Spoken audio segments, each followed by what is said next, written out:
चलो, देर हो रही है। 12 बजे से पहले लड़की वालों के यहाँ पहुँचना है। हाँ हाँ, चलती हूँ। मैं तो भगवान से बस ये दुआ कर रही हूँ कि जिस तरह मेरी बड़ी बहू मेरी मुट्ठी में है, उसी तरह मेरी छोटी बहू भी मेरे इशारे पे नाचे। अरे भगवान, भला इस घर में किसकी हिम्मत है जो तुम्हारे खिलाफ जाने की हिमाकत करे। इस तरह मालती देवी अपने छोटे बेटे की भी शादी कर देती हैं। मालती की छोटी बहू फैशन डिजाइनर का कोर्स करके आई थी। उसका सपना था कि शादी के बाद वो अपना खुद का बुटीक खोले। एक दिन, क्या बात है छोटी, तू तो एक से बढ़कर एक डिजाइन बना लेती है। इसमें कौन सी बड़ी बात है दीदी, आप चाहे तो मैं आपको भी सिखा सकती हूँ। हाँ, फिर हम दोनों मिलकर एक बुटीक खोल लेंगे। लेकिन दीदी, उसके लिए तो बहुत पैसे लगेंगे। हाँ तो क्या हुआ, पैसे माँ जी से ले लेंगे।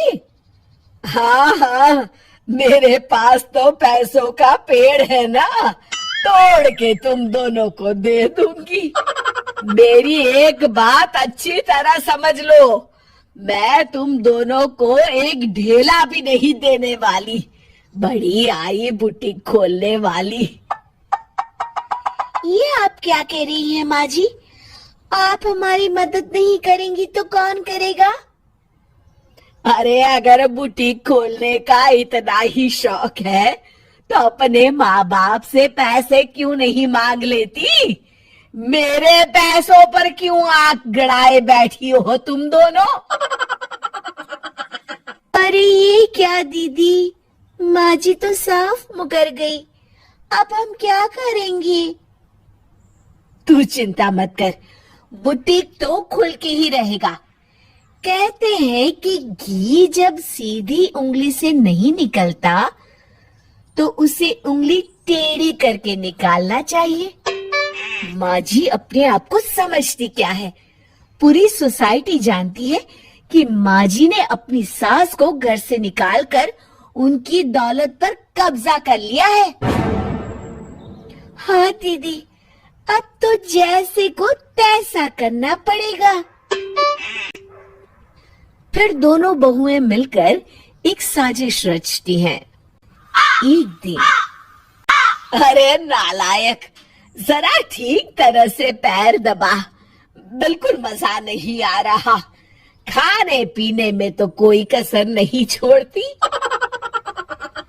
तभी वहां बड़ी बहू हाथ में एक फॉर्म लेकर आती है। माँ जी, आपके लिए एक खुशखबरी है। सरकार सभी बुजुर्गों को हर महीने 10,000 रुपये पेंशन देने वाली है। अरे ये क्या कह रही है तू? क्या सच में मुझे हर महीने घर बैठे 10,000 रुपये मिलेंगे? हाँ माँ जी, दीदी सच कह रही है। कल टीवी न्यूज में इस बारे में बता रहे थे। बस आप ये फॉर्म पढ़ के इसे भर दीजिए और अपने दस्तखत कर दीजिए। मैं इन्हें ले जाकर जमा करवा देती हूँ। अरे नालायक, बड़ी कामचोर है तू। इस बुढ़ापे में कहाँ तुम मुझसे फार्म भरवा रही है? खुद ही भर ले, मैं दस्तखत कर देती हूँ। ठीक है माँ जी।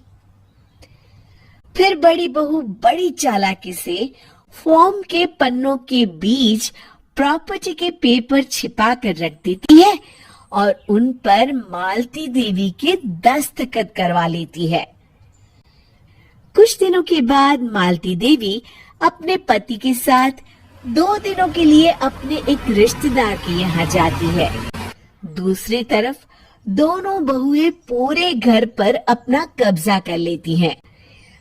मालती देवी जब अपने रिश्तेदार के यहाँ से लौटती है, तब अपने कमरे में ताला लगा देख आग बबूला हो जाती है। अरे नालायको, मेरे कमरे में इतना बड़ा ताला किसने लगाया है? माँ जी, ये कमरा तो मैंने अपने बेटे रोहन को दे दिया है और आज से आप बाहर कोने में जो छोटा कमरा बना है ना, वहां रहेंगी। अच्छा, मैं उस सड़ेले कमरे में रहूंगी है? तेरी ये कहने की हिम्मत भी कैसे हुई? और मेरी इजाजत के बिना मेरा कमरा देने वाली तू होती कौन है? लगता है तू भूल गई, इस घर की मालकिन मैं हूँ। अरे माँ जी, आप इस घर की मालकिन नहीं है। अब इस घर की नई मालकिन हम दोनों बहुएं हैं। ये देखिए, इन प्रॉपर्टी के पेपर पर आप ही के दस्तखत है। अरे भाग्यवान, ये तुमने क्या कर दिया? दस्तखत करने से पहले एक बार ठीक से पढ़ तो लेती।